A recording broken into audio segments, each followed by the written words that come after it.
for your patience. We had some technical problems.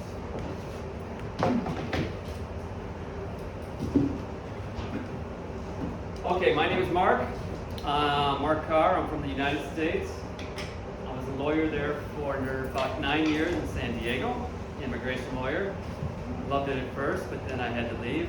I couldn't help my clients immigrate. So I knew people in Barcelona, so I decided to come here. I've been here since 2000. I bought a flat in 2010. I'm looking for one now. And I've been helping people find and buy property here since 2014. This is the first question. Should I buy now? The answer is absolutely yes. It's not going to get any cheaper. I have people that have been waiting 5 years to buy, and I keep telling them, what are you waiting for? Space is limited and demand is constant, and it's getting more and more constant. The big companies are moving here, Amazon, etc., and they're bringing their employees. It's a great investment. I have money in the States in the Dow Jones, and that's a pretty good investment. But real estate in Barcelona is a great investment because the IBEX 35 doesn't move very fast, and neither do the European funds. So if you have the money and you're going to be here for a long time, there's really no need to wait. I don't want to push you into it, but rents are going up. It's still cheaper than a lot of cities. It's competitive to Milan and Madrid, but of course it's cheaper than Paris, New York, San Francisco, London, etc. And so if you're going to be living here, what I did, I cashed out a bunch of shares in the US and I brought the money over here to buy a flat. I figured that was the best way to do it. So the second issue is make sure you want to buy. Some people are very disappointed at the size of the flats. It's a densely populated city, it's apartment blocks, and if you've been living in a house with a yard and a garage all your life, you're going to be very surprised at the size of the flats. I would say about 1 of every 7 or 8 people that look decide not to buy for whatever reason. But you know, you can look online, you're familiar with the websites, I'm sure. There's about 6 of them now, a little confusing. The best way to do it is to walk the neighborhoods where you think you want to buy. What I do is, in Idealista, put in your ideal search criteria. Start if you want 3 bedrooms, 2 bath, 300,000 euros in a Shopla, start there and see what you can find. You might be very disappointed, you might find something, but it's going to need a new bathroom and a new kitchen and a new floor. So then you will then start moving around the city to see what you can afford. But this is the best place to start. Just walk the neighborhoods, see where you feel comfortable, and then take advantage and visit some properties. It's important to see a few properties. What happens sometimes is you're just out visiting and you find the ideal property, but you have to run that risk. You have to make sure that this is for you. And most people do. Okay, step number 2, very important, is get your money ready. There's no sense looking at properties unless you have your money in Spain or your mortgage pre-approved, and it takes time. Agents will not negotiate if your money's not ready. The first question is going to be, is your money ready? If you say, no, I have to sell some shares, I've got to move money, or I'm waiting for a mortgage, they won't negotiate. They won't wait for you. So, talk to banks. When I did this, I went door to door to about 7 different banks, and I ended up with Deutsche Bank, because they had the best terms. And I'm getting a second mortgage now with Deutsche Bank as well. They've offered 2.5% fixed for 15 years. Well, I'm 61, my wife's 58, they're giving us 15 years, 2.5 fixed isn't bad. We've been customers there for a long time, and we've got another mortgage there.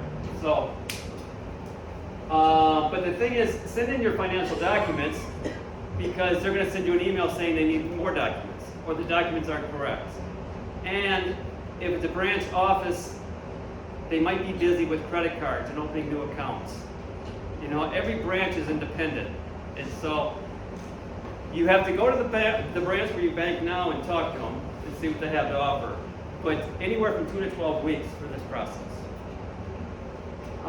The bank that's fastest is called UCI. Have you heard of them? UCI. It's a mortgage provider. It's not a bank.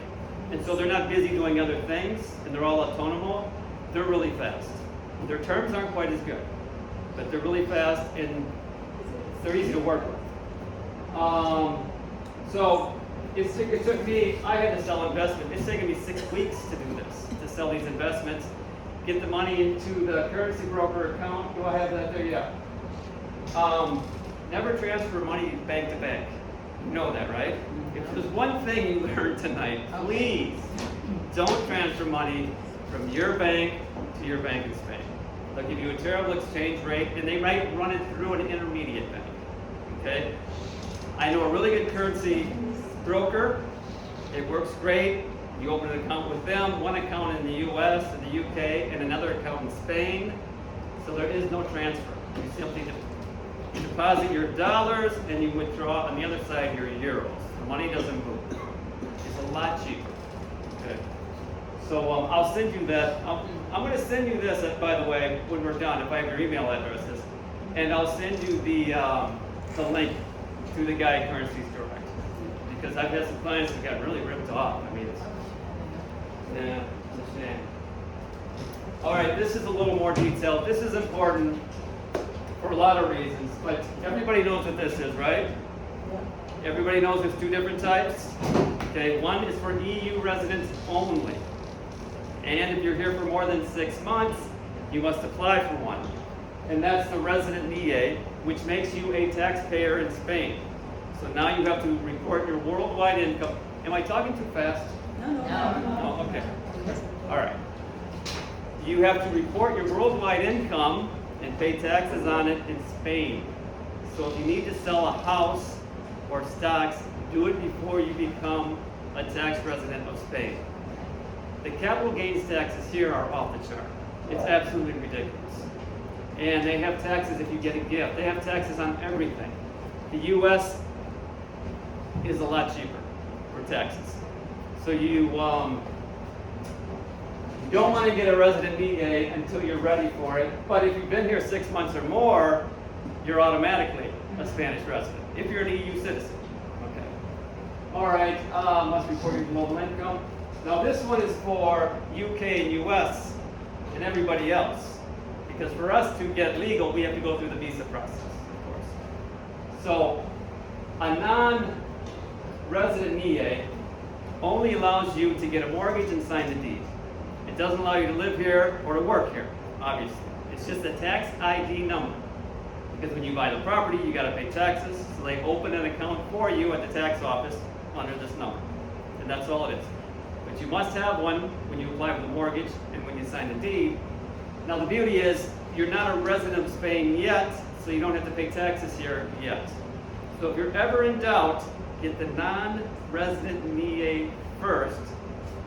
Sell your property, move your money, sign the deed, and then the following year, get the resident EA. And timing is very important here. In fact, if you have questions about this, send me an email. Because some people get this backwards and they kind of get burned. Now the good thing about the resident EA is you can get up to 80% and UCI up to 90% for a mortgage. If you're a non-resident EA, you're capped at 70%, and for some banks, 50%. Deutsche Bank, for example, was 50%. Because if you default on the loan, they can't find it. But if you're here as a tax resident, they can get you. So the terms are better. Okay. This is how much money you need to buy a flat, and it's outrageous, at least from where I come from. So if the flat costs $200,000, where's my pointer? Hold on. Yeah. I'm not gonna be able to figure it out. Yeah, now it's not gonna work.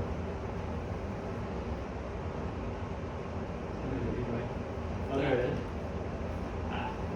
is. If the flat costs $200,000, there's a 10% tax. You know that, right? Okay. If you're under 32 and earn less than 30,000, it's 5%. But nobody qualifies. The closing costs about 8,000. That's 228. This is an 80% mortgage. You need 68,000, which is quite a bit of money. And remember, it's going to need a new bathroom. It'll probably need a new kitchen. And we just did our bathroom and spent $6,500. My wife got nice stuff, but still, it's not a very big bathroom. Materials and labor is pretty expensive. So, set aside about 20 grand maybe for that. And as you can see, you need 34%. And that's, now, UCI gives 90%. They pay that 10% tax for you. That's why they're popular. They're one of the few banks that do that. Sorry, which one? It's called UCI. It's a mortgage provider. They're owned by 2 big banks. This 8,000 closing and fees, what is that? You sign the deed before a notary, and he charges about $1,500. Yes. You have to hire a gestor, they call it, to file and pay the 10% tax and to file the deed. They charge about $500. And then you got to, at the registro, you pay, where you file the deed, that's about $7,000, or no, $700. Then if you hire someone like me, that's anywhere from $2,000 to $4,000. And architect inspection, you might need a mold expert, you might need an electrician, you know what I mean? 8,000 is quite a bit. But I realize that, but electrician, what do you mean by electrician? Electrician is after you buy it, no? well, before, the first thing check. that's a good question. When you go into a flat, the first thing you should do is look in the fuse box. You know the fuse box, electric box? That will give you a good idea of what's going on in the property. And if it's old or original with the building, it's going to need a new one. Mm-hmm. That's about 5,000 to 7,000 euros. Okay, and so you can tell right away the condition of the flat by looking at the fuse box. And you got to hire an electrician to go out there and take a look at it and see what he thinks. If it's a basement, mold. In fact, don't buy a flat with a basement. If the wall is touching the earth, it probably has mold because there'll be no ventilation. They didn't know how to build them in the old days, so it didn't have mold. But that's a nightmare. But maybe 8,000 is a little too much, but I mean, you never know what might come up.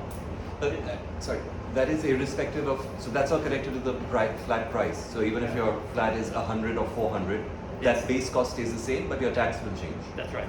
The base tax stays the same, 8,000. And the notary is about 1,500. So, all right, that's for the tax resident, tax ID. It changes here because you're only going to get 70% or maybe even 60% mortgage. So, 200 grand, charges, mortgage, 88, which is 44%. If you're a non-tax resident, you need 50% of the tax price in savings. So if the flat costs 300,000, you need 150,000 euros to buy. I know, it's outrageous. That's why UCI came in, and they can help you a little bit, but even they don't like to give more than 70,000 to a non-tax resident or a second residence. There's a big default rate for foreigners who own a second home. So if you're going to live in the flat, that's huge. That will get you a lot more money. In fact, I'm going through that right now because this is our second flat. And they're saying, listen, we're not going to give you a good rate because you might default. The default rate on second flats is pretty high. Okay, you're going to pay for your own flat, but not for your second flat. But again, see, you got to sit down with a bank and go through all this because it gets archaic. You say, well, if you buy our life insurance and our health insurance, we'll drop it by 1%. Or if you do your banking here. And now, there's mortgage brokers. You've heard of those, right? The real estate agent will offer you a mortgage broker. Don't accept the mortgage broker from the real estate agent because the mortgage broker is going to get all your financial information and they might share it. I hate to say that, but it's a possibility. Mortgage brokers are good if you got a lot of foreign income because it's hard to get all the documents together and prepared correctly. If you have a nomina, a Spanish paycheck, and a Spanish bank account, you probably don't need a mortgage broker because it's a bit of a no-brainer for the bank. They understand it real fast and they give you a quick answer. In fact, banks have told me, if your client is working here and has a work contract, they don't need a mortgage broker because they tell me they don't give special rates to mortgage brokers. The mortgage broker will tell you something different.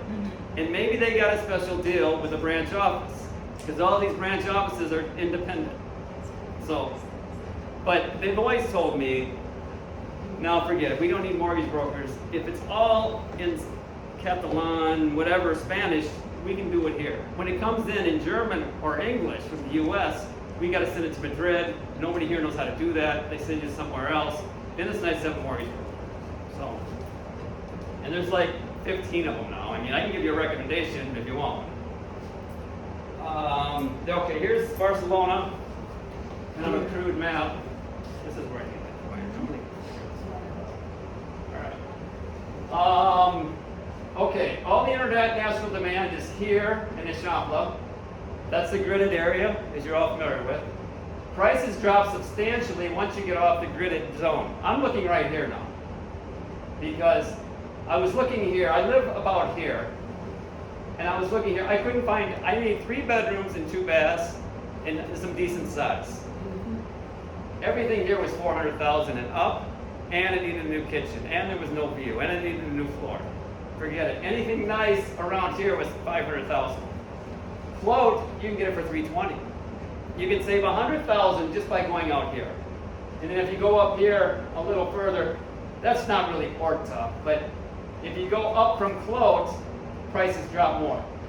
Because all my clients want to live here. They tell me, we want to be in the action. They love Ishapla, and they love Poblino by the beach. And Poblino by the beach has gotten outrageous. And they're dumps. And they want 600,000 for them because it's near the beach. And they sell them. I had a client who was looking there for 3 months. I thought he was nuts. You don't want to buy here. Here. Blue. Yeah. I don't think you should buy down here. In the Gothic. Some people love it because of the charming cobblestone. The problem is that the buildings are probably 200 years old. All right? And if there's a repair bill or something, it's going to cost a fortune. And a lot of times there's only about 7 or 8 units in the building, so you got like 12% of the repair bill. It's a big risk. But some people insist Bourne's not bad because there's a lot of remodeled buildings in Bourne. And so the buildings are in pretty good condition. The streets are there. The Olympic, this is all pretty expensive through here. That's Fort Pink. You're familiar with Fort Pink? That's about here. Amelia. Gracia, for some unknown reason, is really expensive, but I have clients that won't look anywhere else except Gracia. I don't know why. The buildings are old, the streets are narrow, it's noisy, but it is nice, charming, I guess, but I don't think it's worth it. Then if you get up in the hills by Park Well and Orta, it drops substantially, obviously because demand drops. Okay, then San Gervasi up there is really expensive as well. You see it. Lace Courts, that's where the football stadium is. That's quite expensive. Sans, prices drop a lot. I've had a lot of clients buying out in Sans lately. And even further back, almost to Hospitalet. Yeah, there's a lot of construction happening that side and that side. Barcelona and Hospital. It's not bad. It's not bad at all. I think the neighborhoods are pretty decent. You got everything you need there. It's a little narrow, some of the streets, but you can save 120,000. You can save a lot of money. And then Poble Sec, up here is pretty nice. Down here is not so nice. But like I said, you just have to walk around and decide where you feel comfortable. You didn't show Park Iacuna. Park Acuna? Park Iacuna. Which one My is it? area where I live, by Ciutadella Park. Park Iacuna. It's the Poblino. It's It's- the north it's part of on the- Poblino. see. Yeah, is it? It's close to the Ciutadella Park there. Okay. Poblino is really expensive from Diagonal down. Yeah. That kind of divides it. Right here, and then Poblino, the Ramblas, near the Ramblas is expensive. But if you go on the other side, Yeah. then you hit Gran Via right away, I believe. Then it gets really cheap. In fact, that's kind of where I'm looking right now. Okay. All right, these are the factors reflecting price. I'll be brief. It's obviously the neighborhood and the size are the two big ones. The layout and renovation possibilities. You want to avoid those big, well, you know what the flats are like in Diagonal. They're long and rectangular. And they got 2 points of entry, the front and the back. If you can take out some walls and open it up, that's huge. But if there's a load-bearing wall in the middle, that's a huge defect. I bring that up when I negotiate all the time, whether my client thinks it's important or not, because that's a huge defect. And stay away from basements. The ground floor, okay if it's a nice neighborhood. You have to put the reyes bars on the windows to protect yourself, you know. You know what the entresuelos are, right? It used to be one, it's the ground floor, it used to have a really high ceiling, so they put in another floor and they created this entry between floors. Those are really cheap because the windows are small and they're really dark. So you can pick up a cheap flat that way, but it's like the worst floor in the building. You know, no elevator, no natural light, old building, obviously. More expensive terraces because they're in high demand. You can add about 80,000 if you want a terrace. New constructions and renovate it. The renovators, they buy the property really cheap, they fix it up and resell them, but they throw a pretty high profit on there. So you're paying the renovators profit. So don't be afraid to buy a flat that needs work, because you'll spend a ton of money for a renovated flat when it's really not worth it, because the renovations won't be that great. You've seen these renovations, right? Basic. The white box. Yeah. The Quality EK of material isn't great. It's crazy. Yeah, you'd rather do it yourself. It'll be $1 million property with Yeah. IKEA closets that fall off after Exactly. 3 years. So, and the floor will be some real cheesy parquet that they Yeah. bought, you remember. So, there's lots of companies in the business of renovating, and I can give you some names. The Americans don't like it because they don't know anyone here, and they don't want to mess with it. But I would take a chance. If you find a nice big flat that needs work, I would take a chance. I would put you in touch with a good renovator and renovate it yourself. You're going to spend about $40,000. It's not cheap, but it's a lot cheaper than buying a renovated flat. New constructions are off the charts.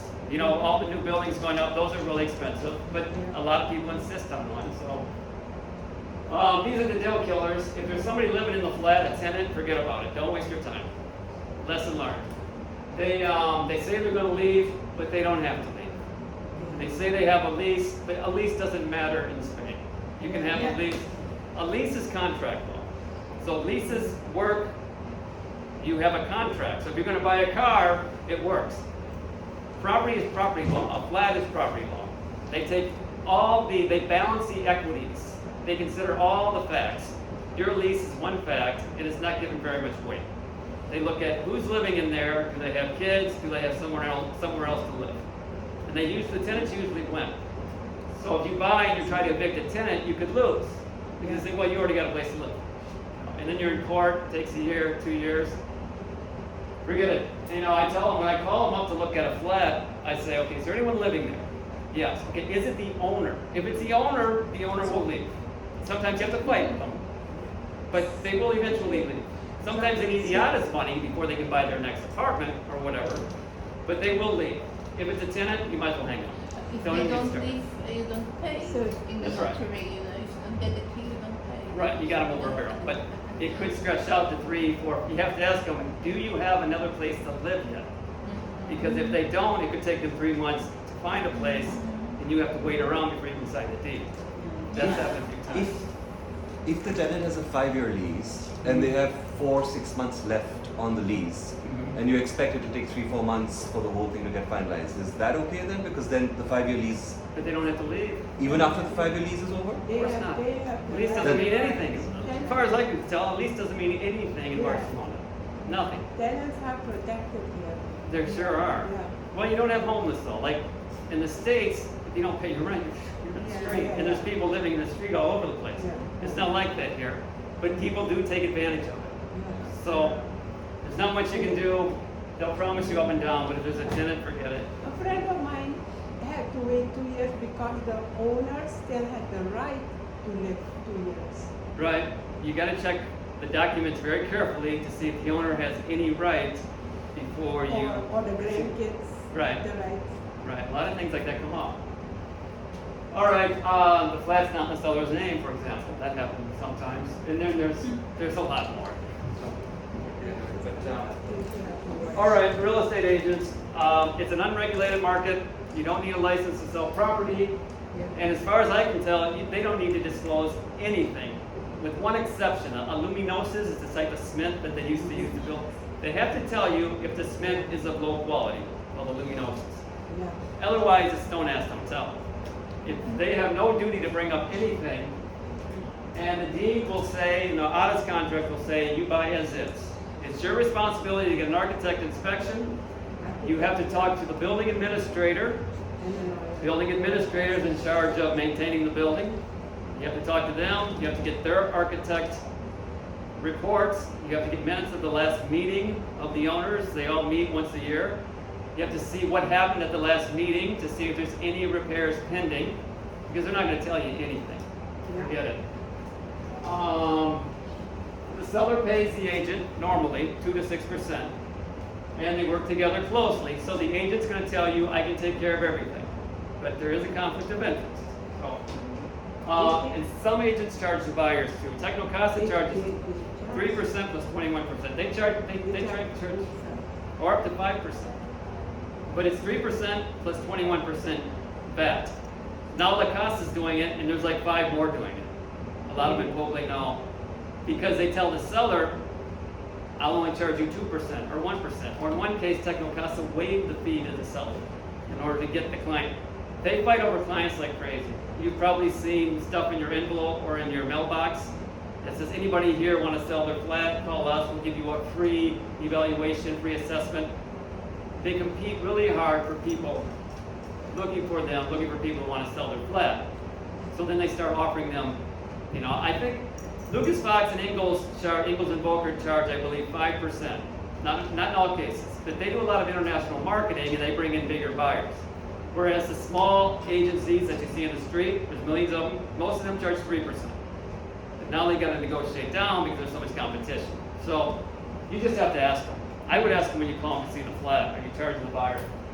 Because they don't put it in the listed price. No, That's called bait and switch where I'm from. It's illegal.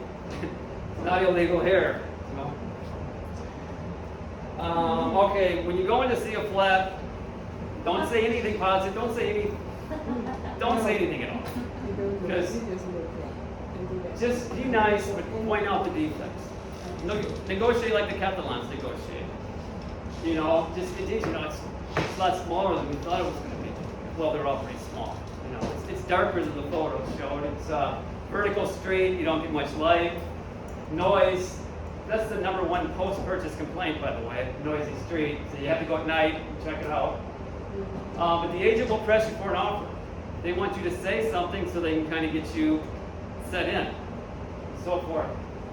But no right of first refusal means if the flat costs $400,000 and you offer $390,000, and the next guy comes in and offers $400,000, they won't call you up and ask you to up your bid. Or even if they offer $395,000, they're not going to call you up. Very seldom will they call you to alert you that there's another buyer offering more. Wait, what do you mean? I was told that if you're the first one to make an offer, then you get the right of first refusal. If you make an offer for the listed price, then it's a done deal. The listed price is an offer. So when you offer the listed price, you're accepting the offer, and then it's a done deal. Right. That's a good thing. Okay, if you offer the listed price.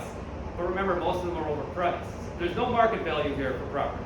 Sellers just pick a number and hope for the best. Yeah. So I always go in at least 10% low. Most of the time. Some of them are listed to sell. Some occasions, very seldom.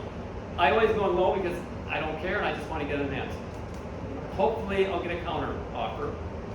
And your first question should be, is the price negotiable? Yes. Remember that, okay? Yeah. Just ask them, is the price negotiable? Usually they say, yeah, well, maybe to some extent. Okay. Let them know that you're not going to make an offer for the listed price. Now, there's an exception if you fall in love with it. I got a couple right now looking in Gracia. They found the flat, it's $440, it's overpriced, they've been looking a long time and they love it. Like, okay, then you're going to have to offer the listed price. Somebody else could come in, and if you offer $420 and the next guy offers $440, it's sold, and they don't call you up. If you offer $420 and the next one offers $430, they might call you to see if you want to offer more, but they don't have to, and sometimes they don't. So, My banker told me you always have to negotiate 30,000 lower. that's really hard to say. Yeah. Every flat's different. Which price? Yeah, what price? It depends on a lot of It's factors. 50,000 property, you don't negotiate 30,000 over. Right. But this would be a good time to call me, I guess. A lot of people look at flats for a while. When they find one they really want to buy, they call me to make a second visit with them. And sometimes I bring the architect if they're along with me. And I charge $100, 100 euros rather, to make that first visit. And then I just give you advice, and then I start negotiating the price. Now I don't have any documentation yet, so they kind of got you over a barrel because they've got all the documents and they want you to make an offer. So my offer is low, and it's got to be conditioned on the architect's inspection coming out clean, the nota simple, that's the basic property document showing the real owner, and about 5 other things. So, okay, we'll do that in a second. Here, let me see here. This is the first contract they show you. They normally don't negotiate orally here. They want you to put your offer in writing on a reserve contract, and then they show it to the owner. Now, before we do that though, I kind of ask that we have an agreement. Otherwise, we're just wasting our time, obviously. But they want you to sign the reserve. That should block the flat for you while you do due diligence. It's got to say that in the contract though, so you got to be careful because the agents themselves draft these contracts. So they're very slanted. So you write your offer, you pay 1%. If the seller rejects your offer, they have to return the 1%, obviously. Minus their fee. And their fee will be on the contract somewhere at the bottom, if there is one.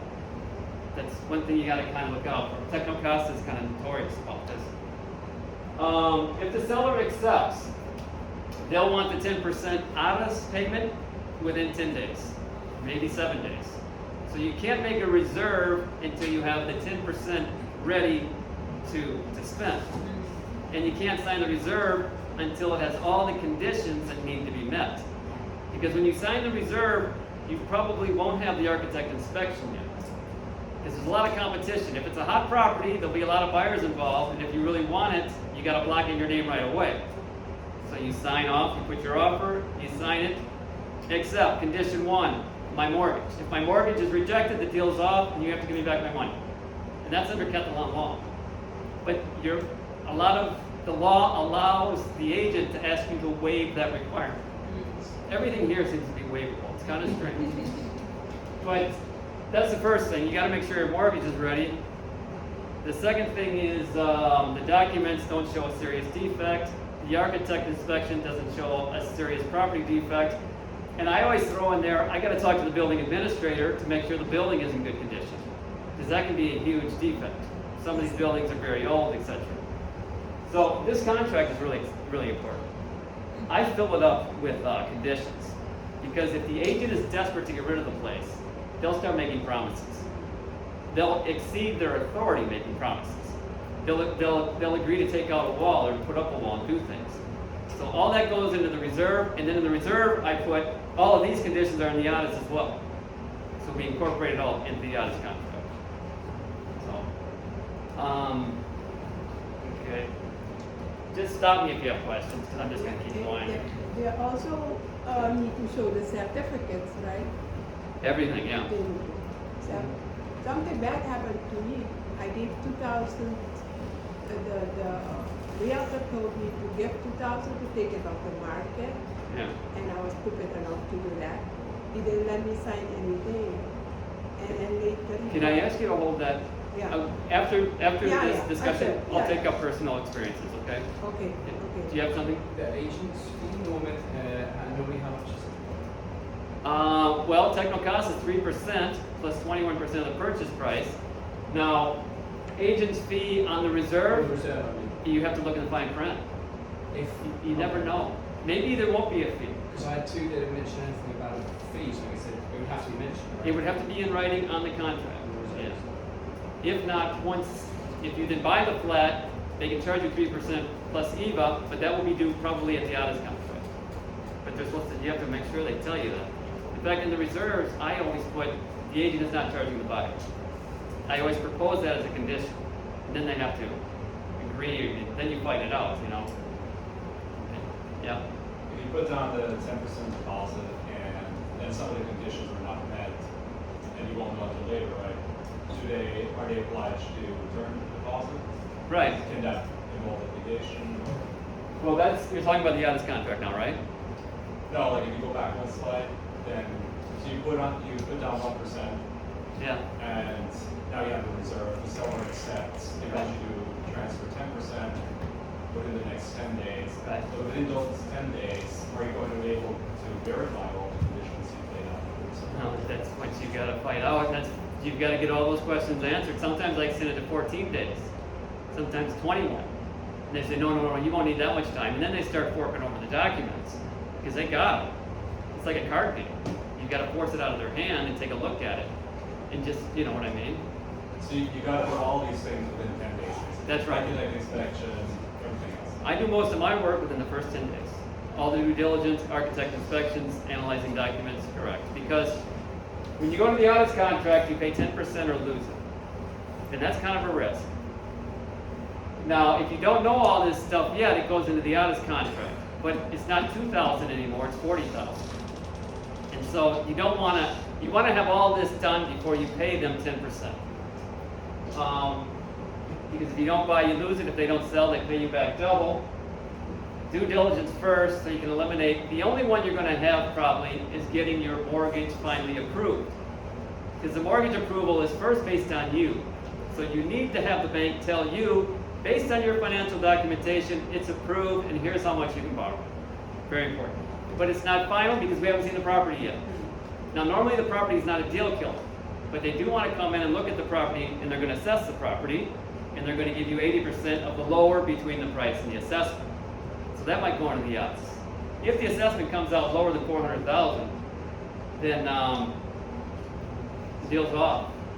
Or you know what I mean? If the assessment comes back at $360 and you don't have enough, you can't borrow enough money to buy because the assessment was so low, then the deal's off because you can't afford to buy. But that's all got to be in writing in the honest contract. They hate that one, by the way, but when I negotiate, I always say, listen, you think it's worth $400,000, the bank's going to say $360. I've been doing this a long time, blah, blah, blah, you know, the old rigmarole.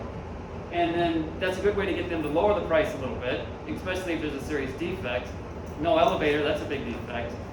Size is a big defect, no light. The bank goes in there, they don't spend a whole lot of time, but they find all the defects and they discount for each one. So that goes in the audits as well. Mortgage clause, and yeah, if something goes wrong, I would say if it's a good real estate agent, give the audits to the real estate agent. Century 21, one of the international ones, Nicholson Volker as well, because they do a lot of business, they have a big reputation, they're less likely to rip you off.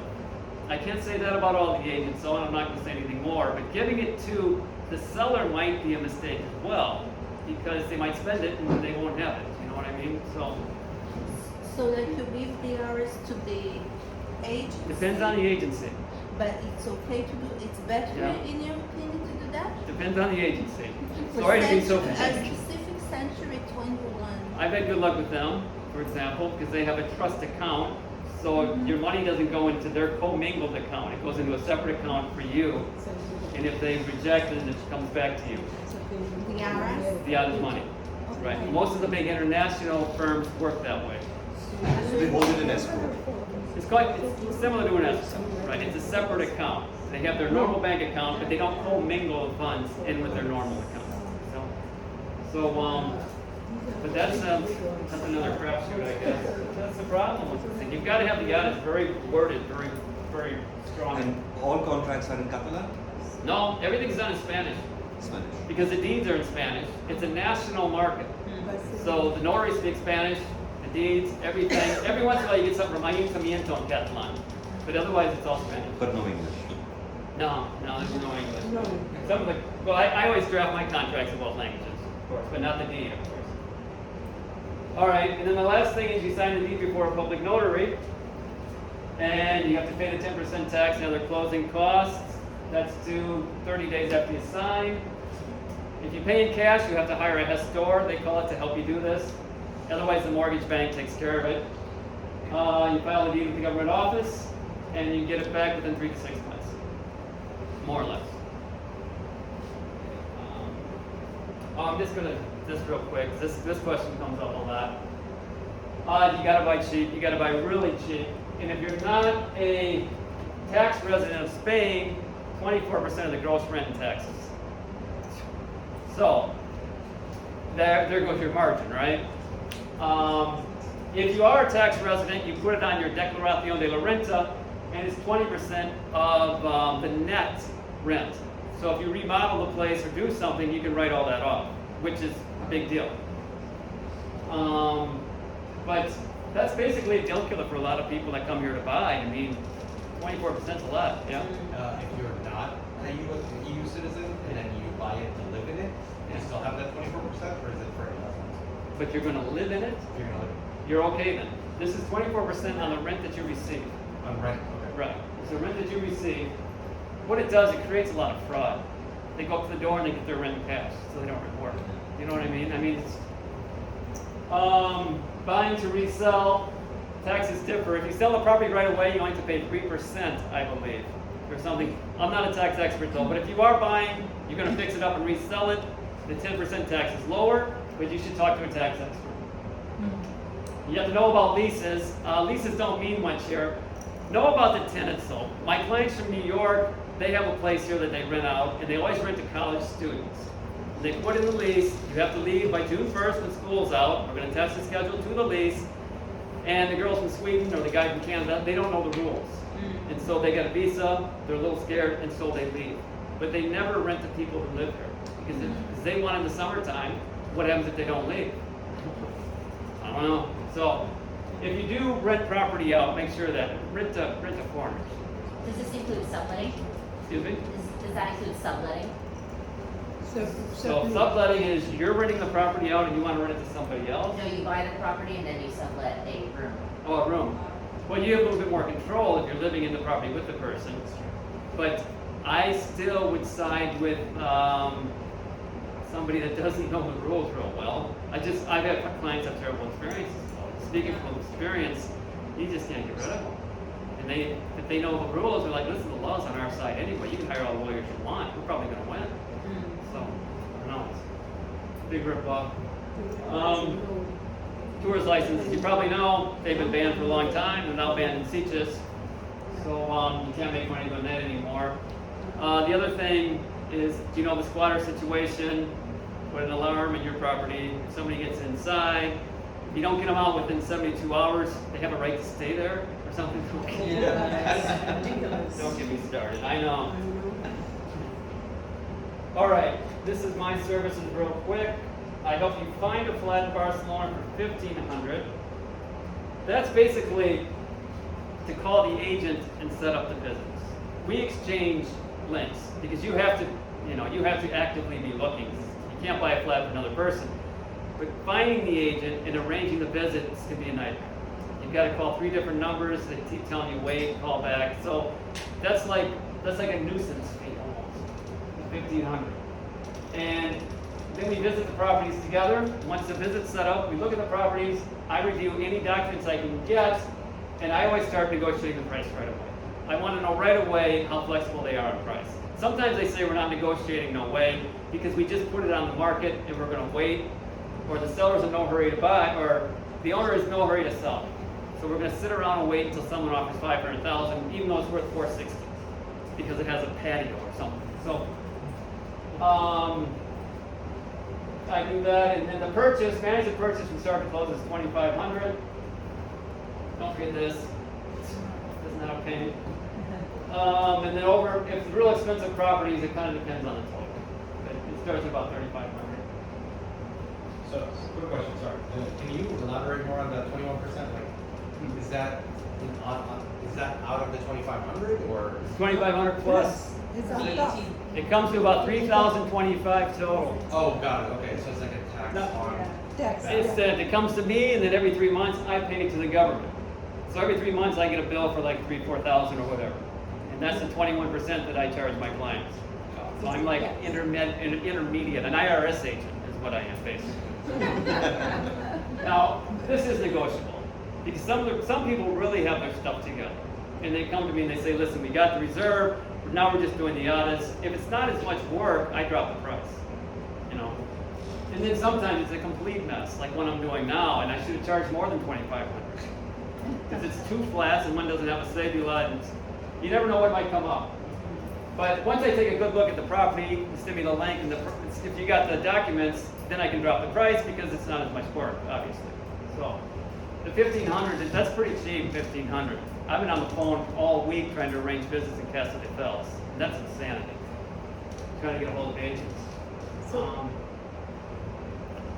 Yeah. basically, you don't help with the search. You only help when it's already. Well, I do help. I send it to my contacts, And I look for off properties. I looked on Yelp, for example. Some people can't afford to advertise on Idealista. And so they go for Mil Anuncios. Or Yelp, what's the other one? There's another one. I look on those. I found a pretty nice house in Casa de Fells that way. And I'm curious, why didn't you put it on Idealista? And it's because we're a very small agency and we don't have the money. And we don't want to hassle with it. It's free in the business. Huh? It's free to advertise in the business. Well, I don't know that's what she told me. I'm not sure. I don't think it's totally free. I know the agencies pay Idealista money to list their properties. Okay. And sometimes, if you know where you want to buy, I go right into the agency's office and talk to them. That saves a lot. Here's the buying criteria. Do you have anything that matches it? Can you show me on your computer what you got? Do you have the keys? Can we go look at it right now? Because then they can give you a lot of advice and say, listen, your client's a single woman. She doesn't want to live in this neighborhood. But I got something nice in another neighborhood. So if you don't know very much, it can save you a lot of time. I've done that several times. I found some really nice flats that way, actually. Because the small agencies will have flats that they haven't listed yet. Because they want to get rid of them before they spend any money listing them. So they'll have a few. Now the owners won't be too happy about it because I just put it on the market, unless they're in a hurry to sell, that happens. But if they just put it on the market, they can say, well, let's wait a couple weeks to see what comes in. So then you kind of got to wait around. So, but that can save you a lot of time. Let me see. That was okay. This is other stuff. I don't do NIAs anymore. I can't get an appointment. I don't know how it works. We know tax attorneys though. I know a lot of those. A lot of architects, electricians, renovation experts. I should have thrown in there a mold expert. I saw a place today that's got mold. That's a nightmare. Constellation 75-year-olds. I have 2 free slots available. That's a seminar special. That's a hot tip I got offline. That's supposed to be the bait to get you. All right, I'm going to pass this off now to Nicola. We will we'll take questions at the end if you have any questions. And this is Nicola Smith. She's a searcher.